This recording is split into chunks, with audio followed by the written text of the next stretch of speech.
Hello everyone, hope you guys are having a great day. It is April 26th, and today I'm back with you guys. I'm going to be talking about tomorrow's severe weather event. Looks like we're going to see another severe weather event starts really tomorrow. And yes, let's go ahead and get started with the video. So this is our day one outlook for today. We do have a marginal risk for areas of southern South Dakota and central South Dakota. We have a less. We don't really have a tornado threat. We have a less. We have a really just a 5% hail threat.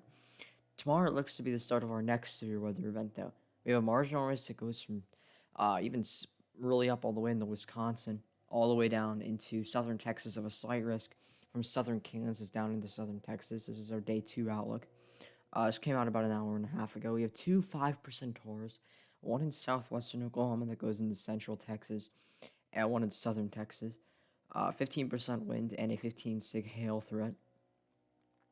And then on day three, which is this is Wednesday now, we can see we have a large marginal risk that goes from southern Texas all the way up into Indiana. Very large marginal risk. So let's go ahead and start looking at models. We don't have any day 4 through 8 outlooks, so that's good. Now we can see today in South Dakota, I'm not expecting a significant severe weather threat. Just a few hailers, or maybe one or two storms that could produce some hail in it. That's about it though. But then tomorrow looks interesting. So let me zoom in on the. I want to go down to the Southern Plains, and I'm gonna talk about tomorrow. So tomorrow we have our slight risk. So let me actually switch over to composite, and it's gonna take a while. There we go. So we can see Tuesday afternoon we have not a whole lot of activity, and it really starts to erupt at by around 23. So this is around 6 p.m. We have some storms in western Oklahoma, western Texas. Let me take some soundings. Likely just a large hail threat with this storm. It's really capped, and instability is pretty terrible. So that's been the issue. We don't have a whole lot of instability in some areas on some models, and it's capped.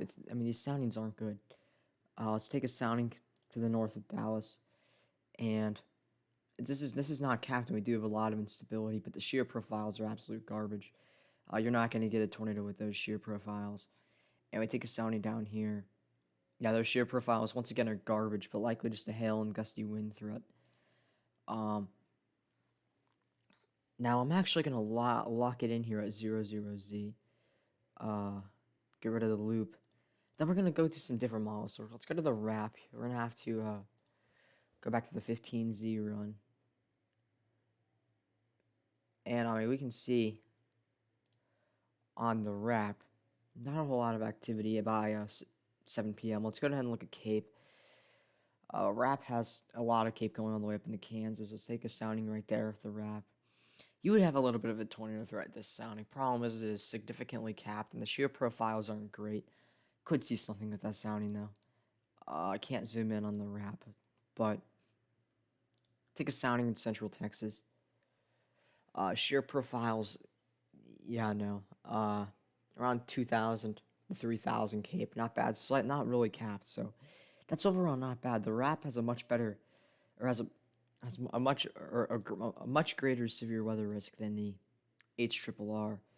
HRRR doesn't have a lot of instability. This is only, well, that's the wrong forecast hour, my bad. 00Z. That's a little bit, with the highest amounts in southeastern Kansas also. This is actually sounding in southeastern Kansas. Doesn't look bad. Shear profiles aren't insanely messy. The HOTO doesn't look good. You're not gonna really have a tornado threat, but definitely large hail with this sounding. That's gonna be favored with that. And let's zoom back in right here.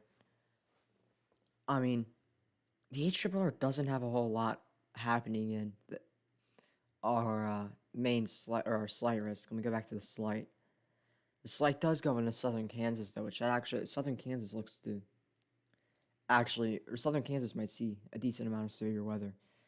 Some of these soundings I'm getting from the HRRR, but this is a very capped environment. The HRRR is actually very similar to the NAM. And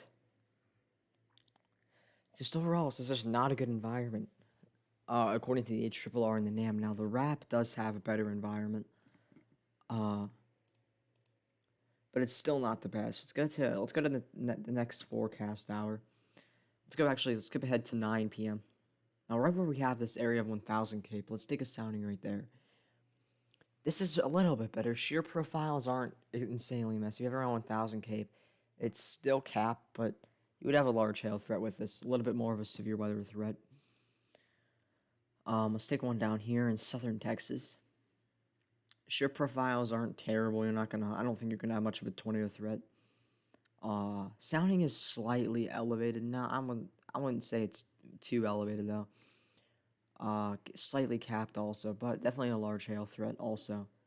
I do think we're gonna see a severe weather threat tomorrow. It's gonna be a pretty large area.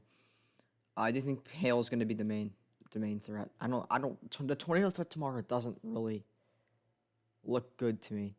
But if we do have any tornadoes, we could see some pretty photogenic ones. So that'll be nice. But overall, the tornado threat doesn't look significant tomorrow.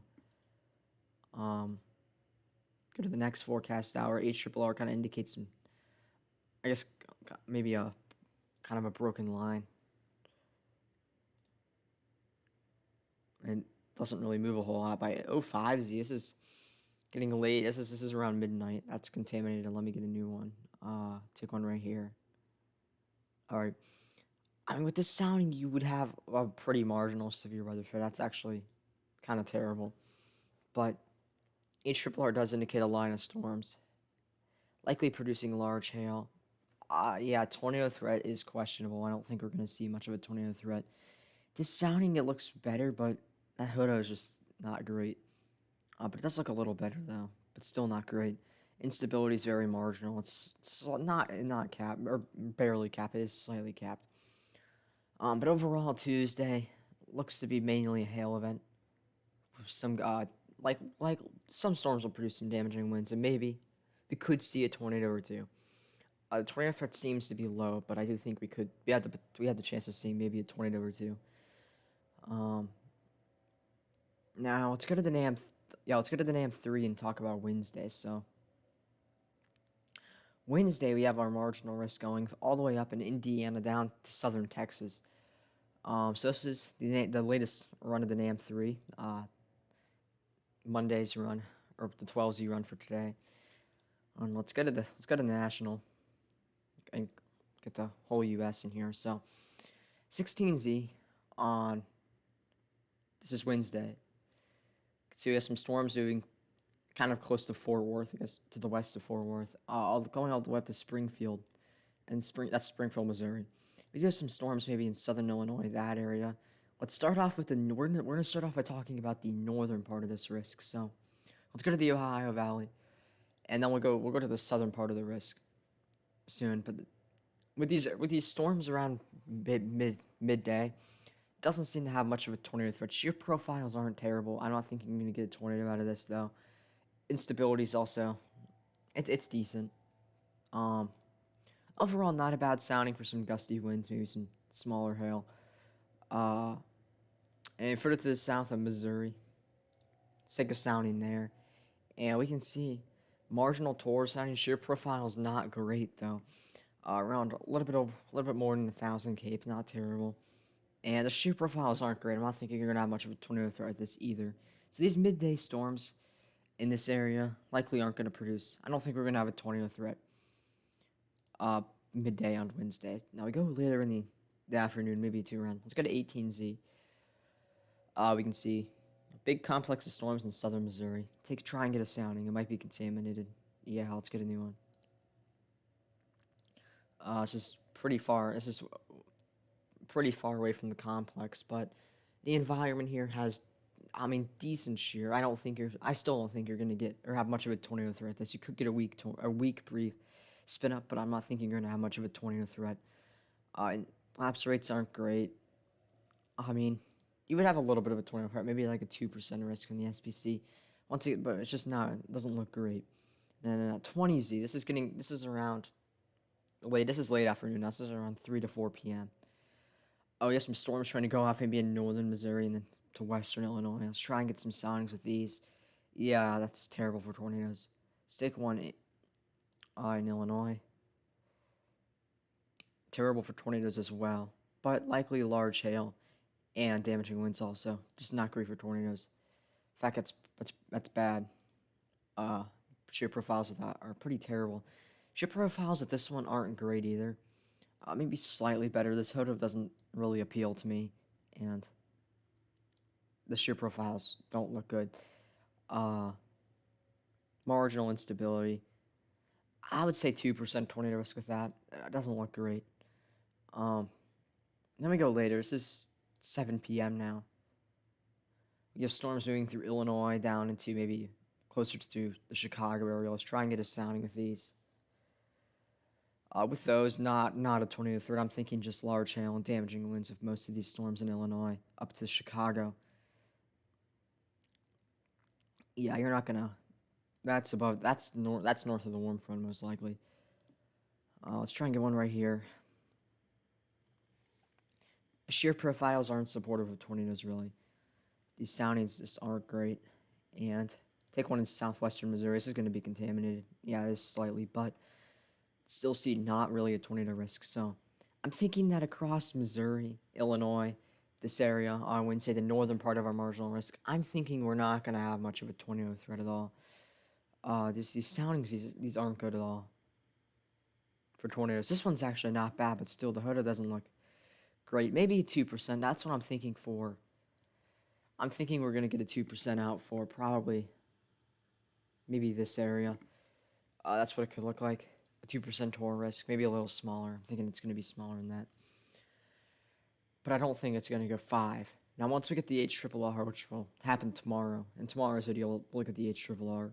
The HRRR might do better. But for Tuesday, though, the HRRR and the NAM are very similar. And then this is same time Wednesday evening. This is 7 p.m. Wednesday. We can see we have some storms in southern Oklahoma, northern Texas. Take some soundings in Texas. No, yeah, not a tornado threat right there. You're not gonna have tornadoes out of that. We have some storms about to move into southern Texas right here. That is garbage. That's insanely contaminated. Let me go on right here. Here we go. Not really a tornado threat at all. Mainly just you'll have very large hail with this. Most likely. And just some hail producing supercells. I don't think they're gonna produce tornadoes. Once again, if this sounding, you're not gonna get a tornado with this. Likely just large hail, and that's pretty much it. So I'm thinking Wednesday once again in the south. So I'm talking about the southern part of our marginal risk. I'm talking about this area right here. I think the main threat's going to be hail, and then I think the main threat further to the north of Missouri, Illinois, Indiana, maybe Kentucky also. The main threat is going to be damaging wind and hail, kind of two threats.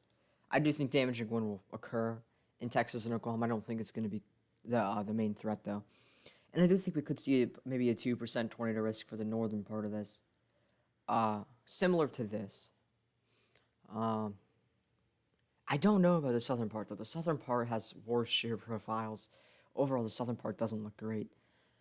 But I do think we're going to see a lot of large hail Tuesday and Wednesday. And yes, let's go ahead and go over to the GFS here. Yeah, we're going to let's get the whole U.S. again. Now, let's talk about when we could see our next severe weather event. We do this in pretty much every video. But Thursday afternoon, this is the 29th later this week. GFS indicates maybe some strong storms stretching from Indiana down into Louisiana. Let's try and get some soundings. Of course, I'm not expecting anything great off the GFS, but I mean not terrible for hail and some gusty winds with that one. And once again, that's pretty bad. I do think we could see a marginal risk maybe for this area on Thursday. It's not gonna look exactly like that, but that's an area that could see some severe weather once again on Thursday. So it looks like we're gonna have Thursday. The severe weather event will continue, just a little bit further to the east, and then got the Friday afternoon. You can see our low has moved into southern Canada, and we have our cold front stretching down into the deep south.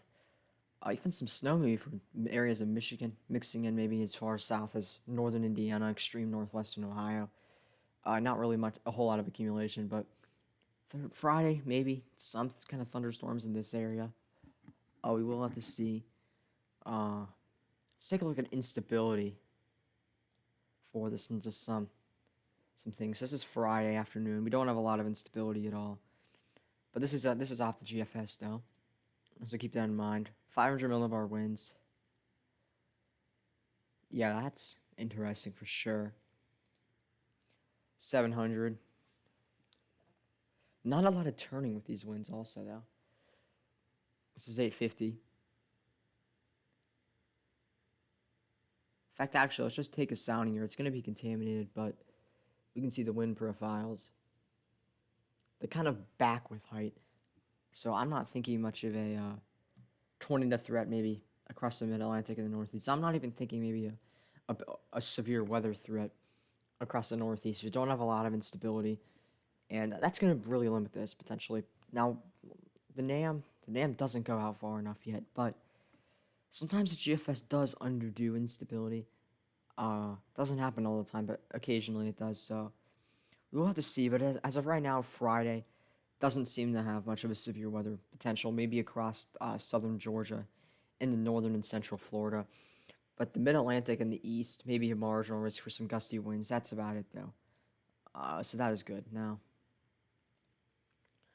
let's go back over to precipitation type again.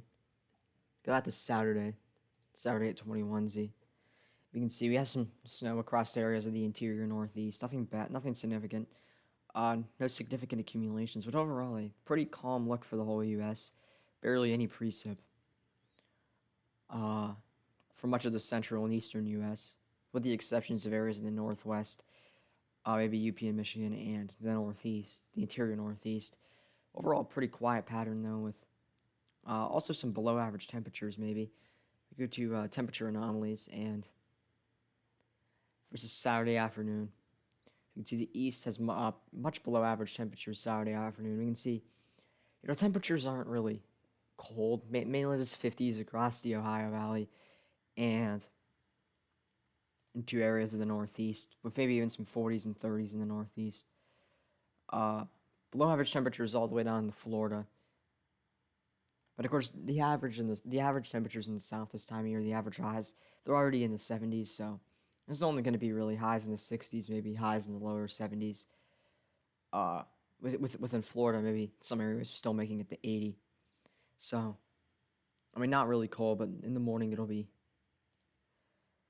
pretty cold for much of the east, with maybe another freeze for UP and Michigan, Wisconsin, maybe a little bit of northern Illinois, northern Indiana, and northern Ohio, and much of Michigan. With 40s making it all the way down to the Gulf Coast almost. So, another cold blast potentially this weekend. We go to the Euro.